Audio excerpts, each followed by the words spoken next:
మరింత వర్ధిల్లాలంటే ప్రజాహితంగా వర్ధిల్లాలంటే by the people, for the people, to the people, ప్రజల కోసం, ప్రజల చేత ప్రజాస్వామ్యం ఎన్నుకోబడినటువంటి ప్రభుత్వాలు మనం అనుకున్నప్పుడు ఇలాంటి అంశాన్ని మనం నిర్ణయం తీసుకున్న తర్వాత అమలు చేయడంలో లోపాలు అనుకున్నా చూసుకోవాల్సినటువంటి బాధ్యత ఎంతైనా ఉంది. ఆ దిశగానే మన ఎన్నికల్లో ఇప్పుడు జరుగుతున్నటువంటి అభ్యర్థుల ప్రచారం, వాళ్ళకు సంబంధించినటువంటి వ్యయం సంబంధించి ఇవన్నీ కూడా నియంత్రణ జరుగుతున్నాయి. కానీ ఎన్నికల కమిషన్ మరింత ఉన్నటువంటి అవకాశాలకు అనుగుణంగా, మారుతున్నటువంటి అవసరాలకు అనుగుణంగా మారాల్సినటువంటి అవసరం ఉంది. సో యంత్రాంగాన్ని ఎఫెక్టివ్ గా పనిచేయించగలగాలి. పనిచేయడం లేదని నేను అనడం లేదు, కానీ పని చేస్తాం. కాకపోతే ఓటరికి ఒక భరోసా, ఎస్ నేను ఓటు స్వేచ్ఛాయుతంగా నేను నా ఓటును వేసుకోగలుగుతాను, నా మీద ఎలాంటి ప్రభావితం లేదు అనేటువంటి ఒక వాతావరణం కలగాలి. కానీ ఇక్కడ ఎన్నికల్లో పోటీ చేసేటువంటి అభ్యర్థులు ఇంటింటికి వెళ్లి ప్రచారం, డబ్బులు పంచడం, డబ్బులు ఎవరు పంచుతారు? అన్ని పార్టీలు కూడా డబ్బులు ఇక్కడ అదే విషయం. డబ్బులు ఎవరు పంచుతారు? ఎన్నికల కమిషన్ పంచదు, పోలీసు వ్యవస్థ పంచదు, రెండోది రెవెన్యూ వ్యవస్థ పంచదు, ప్రజలు పంచరు.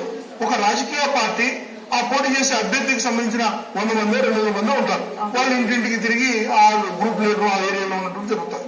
మరి అక్కడ అకౌంటబిలిటీ ఏంటి? వాళ్ళు ఏదో పట్టుకుంటారు, పట్టుకున్న తర్వాత అతని మీద చర్యలు తీసుకుంటామని చెప్తారు. కానీ ఒక పార్టీ అభ్యర్థి ఎక్కడైనా డబ్బులు పంచుతూ వాళ్ళ అంశాలు పంచుతూ పట్టుబడితే అతను డిస్క్వాలిఫై అవుతాడనేటువంటి భయం ఉంటే చట్టంలో ఉంది, కానీ అమలు చేసేటువంటి దాఖలాలు మన కన్నులో. అయితే ఇంకోటి కూడా ఉంది. అయితే ఎప్పుడైతే డబ్బులు ఫలానా పార్టీ యొక్క కార్యకర్తలు డబ్బులు పంచుతున్నారంటే వాళ్ళు డిస్క్వాలిఫై అవుతారంటే ఎదురు పార్టీ వ్యూహంగా పేరు మార్చి అవతలాన్ని దెబ్బకొట్టడానికి ప్రతి నియోజకవర్గంలో కూడా డిస్క్వాలిఫై చేయడానికి చేస్తాయి. సో ఎత్తులు పై ఎత్తులు ఉంటాయి. కాకపోతే ఇక్కడ వ్యవస్థలో మనం మరింత జవాబుదారీతనంగా ఉండాలి అని అనుకున్నప్పుడు, ఆదర్శంగా ఉండాలి ఎన్నికల ప్రక్రియలు అని అనుకున్నప్పుడు రాజకీయ పార్టీలు మరింత అకౌంటబిలిటీ పెరగాల్సిన అవసరం.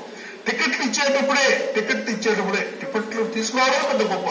టికెట్లు ఎవరు ఇస్తారు? స్వతంత్రం ఎంతమంది పోటీ చేస్తున్నారు? నాలుగు ఎన్నికల్లో పోటీ చేసేటువంటి గెలిచేటువంటి పరిస్థితి లేదే.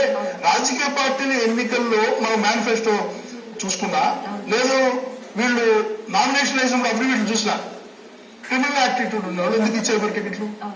రాజకీయ పార్టీల నిబద్ధత ఎక్కడుంది? నేను రాజకీయ పార్టీలే మరింత కలుషితమైనవి. రాజకీయ పార్టీలు పవిత్రంగా ఉండాలి.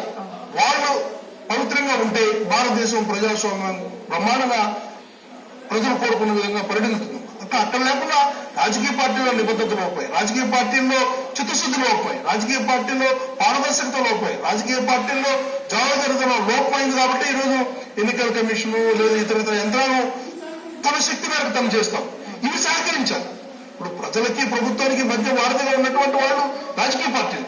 ఆ రాజకీయ పార్టీల్లో మరింత చైతన్యం రావాల్సినటువంటి అవసరం ఉంది. భారతదేశంలో నిరక్షరాస్యత ఎక్కువ ఉంది, అక్షరాస్యత మనకు అంతంత మాత్రమే. మరి వాడికి తెలియదు కదా ఏ పార్టీ ఏంటి, డబ్బులు ఇస్తే తీసుకోవచ్చా లేదా. ఈ రోజు సోషల్ మీడియాలో చూస్తే డబ్బుకి అమ్ముడుపోకండి ప్రతి ఒక్కరు ఓటర్లకి కొంత చైతన్యం తీసుకొచ్చే ప్రయత్నం జరుగుతుంది. కానీ ఈ కంట్రోలింగ్ అనేది ఫస్ట్ క్యాండిడేట్స్ నుంచి, పార్టీ నుంచి రావాలి అంటే.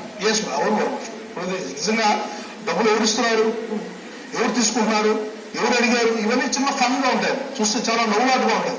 ఈ రాజకీయ నాయకులు అందరూ కూడా తెలంగాణ మాట్లాడతారు. ప్రజలు చాలా ఎక్కువ కోరుకుంటున్నారండి, 2000 3000 అడుగుతున్నారండి, బిర్యానీ అడుగుతున్నారండి, మందు అడుగుతున్నారండి, ప్రజలు అడుగుతున్నారని రాజకీయ నాయకులు చెప్తారు. ప్రజలు అంటారు మేము అడగలేదే, వాళ్ళు ఇస్తున్నారు తీసుకుని ఉంటారు. సో ఇది చాలా పెక్యులర్ అంశం. అయితే ఇక్కడ అదే అంటారు, తెర వెనకాల ఒకటి, తెర ముందు ఒకటి కాదు. ధైర్యంగా మాట్లాడు. ఎస్ మమ్మల్ని ప్రజలు డబ్బులు అడుగుతున్నారు చెప్పండి రాజకీయ పార్టీ ఏ ప్రాంతంలో ఏ ప్రజలు అడిగారు అడుగు నిలబెడతాం. ఆ ప్రజల్ని కరెక్ట్ కాదని చెప్పి ప్రజాస్వామ్యంలో ఎత్తి చూపేటువంటి పరిస్థితి తీసుకొస్తాం, వాళ్ళు సిగ్గుపడేటువంటి పరిస్థితి తీసుకుందాం. ఏ ప్రజలు ఓట్లు అడుగుతున్నారో అని రాజకీయ నాయకులు చెప్తున్నారో ఆ రాజకీయ పార్టీ ఏ ప్రజలు అడిగారో వాళ్ళు ఎత్తి చూపే వైఖరి తీసుకోవాలి. అదేవిధంగా ఏ రాజకీయ పార్టీ డబ్బు ఇస్తా ఉందో ఆ రాజకీయ పార్టీని ఎత్తి చూపేటువంటి పరిస్థితి రావాలమ్మా. ఆ దిశగా ఎన్నికల కమిషన్ భరోసా ఇవ్వాలి. ఆ దిశగా మీడియా అంతా కూడా బాధ్యత తీసుకోగలిగితే, అది ప్రింట్ మీడియా అవచ్చు, ఎలక్ట్రానిక్ మీడియా అవచ్చు, ప్రజలకు ఒక భరోసా. ఎస్ ఏదైనా ప్రజాస్వామ్య విలువలు దిగజారే విధంగా ఏ పార్టీ చేసినా, ఏ చర్య చేసుకున్నా ఈడ నియంత్రించేటువంటి వస్తుంది, ఎక్స్పోజ్ చేసేటువంటి వ్యవస్థ ఉంది, నాకు భద్రత ఉంది. ఇప్పుడు ఉదాహరణకి ఇప్పుడు అన్ని పార్టీలు డబ్బులు పోస్తాయని ఆ పార్టీ చెప్తుంది, ఈ పార్టీ చెప్తుంది, వాళ్ళు డబ్బులు పోస్తున్నాయి. ఇప్పుడు ఓటర్ ఎలా ఉంటుంది, తనకి ఏదైనా అవసరం ఉంది. ఇప్పుడు ఇవన్నీ కూడా డైరెక్ట్ గా ఎమ్మెల్యేలో ఎంపీలో చేయరు. ఆ స్థానికంగా ఉన్నటువంటి కార్పొరేటర్, స్థానికంగా ఉన్నటువంటి సర్పంచ్ లేదా ఆ వీధిలో ఉన్నటువంటి పార్టీ నాయకుడు వ్యవహారం చేస్తారు. ఇప్పుడు సిస్టమ్ లోనే, ప్రజాస్వామ్యంలోనే ఆ ఏరియాలో ఏమైనా వీధి లైట్ల సమస్య ఉంది, లేదు రోడ్డు సమస్య ఉంది. అక్కడ అధికారంలో ఉన్నటువంటి పార్టీకి సంబంధించినటువంటి పార్టీ అధ్యక్షుడు ఎవరో రికమెండ్ చేస్తే కానీ లేని పరిస్థితి.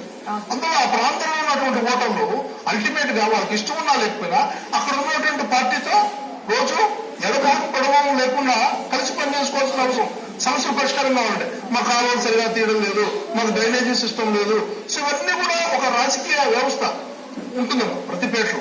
అలాంటప్పుడు అక్కడ తెలుగుదేశం పార్టీ అతను డబ్బులు ఇస్తాడు. ఉదాహరణకి మా ఇంట్లో డబ్బులు తెచ్చిస్తాడు తెలుగుదేశం పార్టీ వాడు.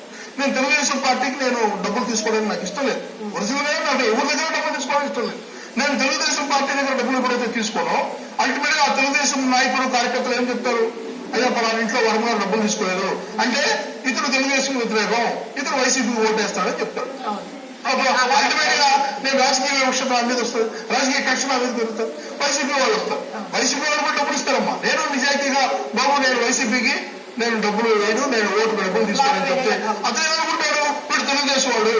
అల్టిమేట్ గా కామన్ మ్యాన్ మెజారిటీ ప్రజలు ఏమైపోతారంటే అక్కడ తెలుగుదేశం కాదు డబ్బులు తీసుకోకూడదని కొంతమందికి ఉన్నా కూడా రాజకీయం పొందుతారు.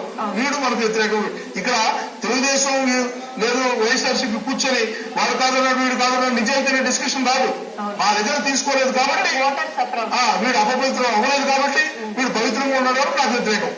సో కానీ ఇక్కడ ఓటర్లు ఇంకా మరింత ఓటర్లు మరింత తెలివిగా ఉన్నారు. ఈ ఎన్నికల్లో ఏం చేశారు, వైసీపీ డబ్బులు ఇచ్చినా తీసుకున్నారు, తెలుగుదేశం డబ్బులు ఇచ్చినా తీసుకున్నారు, ఇంకో పార్టీ ఇచ్చినా డబ్బులు తీసుకున్నారు. కానీ కొంతమంది ఏం చేస్తున్నారు ఈ డబ్బులు అంటే ఎక్కడైతే నేను తెలుగుదేశం దగ్గర తీసుకోకపోతే వైసీపీ అంటారు, వైసీపీ దగ్గర తీసుకోకపోతే తెలుగుదేశం అంటారు, లేదా ఇంకో పార్టీ దగ్గర తీసుకోకపోతే ఇంకో పార్టీ అంటారు అని తీసుకున్నప్పుడు ఈ డబ్బులన్నీ తీసుకెళ్లి ఆ డబ్బులతో కొంత డబ్బులు వేసి ఏ అన్నదానానికో లేదా అనాథాశ్రమంకో లేదా గుడికో గోపురానికో దాని ఇచ్చేటువంటి పరిస్థితి.